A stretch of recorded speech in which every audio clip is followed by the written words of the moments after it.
ఓం నమః శివాయ శ్రీమాత్రే నమః. మిత్రులకి శ్రేభిలాషులకి అలాగే నన్ను ఎంతగా ఆదరిస్తున్న యూట్యూబ్ ప్రేక్షకులందరికీ కూడా పేరు పేరు ధన్యవాదాలు. మిత్రులారా, మీ అందరికీ పరాదేవత ఎలవెల్లా మీతో ఉండి మీ మనోవాంఛ నెరవేర్చాలని మనస్ఫూర్తిగా కోరుకుంటున్నాను. అంతకుముందు చాలా వీడియోల్లో ఒక ఏంజల్ నెంబర్ గురించి చెప్పడం జరిగింది. ఈ షార్ట్ వీడియోలో కూడా ఆ నెంబర్ గురించి చెప్తాను.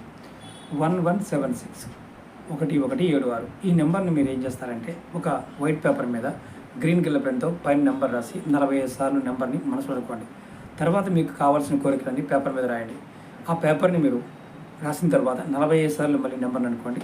ఈ పేపర్ని మీరు ఎప్పుడు కూడా మీ దగ్గర ఉంచుకోండి, జేబులో కానీ తలదిండి కింద కానీ పెట్టుకోండి. ఇలా 45 రోజులు ఈ నెంబర్ని 45 సార్లు ప్రతిరోజు అనుకోవడం, అలాగే ప్రతిరోజు మీరు రాసుకున్న కోరికలని పేపర్ మీద చూడటం. ఈ నెంబర్ చాలా శక్తివంతమైనది. ఈ ఏంజల్ నెంబర్ని ఎవరైతే రెగ్యులర్గా ప్రాక్టీస్ చేస్తారో వారికి ఖచ్చితంగా భోగము, ఐశ్వర్యము, ధనము అన్నీ వస్తాయి. ఏది కోరుకుంటుంది ఇవ్వగలిగే శక్తి ఉంటుంది. ప్రయత్నించండి, ఫలితాన్ని పొందండి. ఓం నమః శివాయ శ్రీమాత్రే నమః.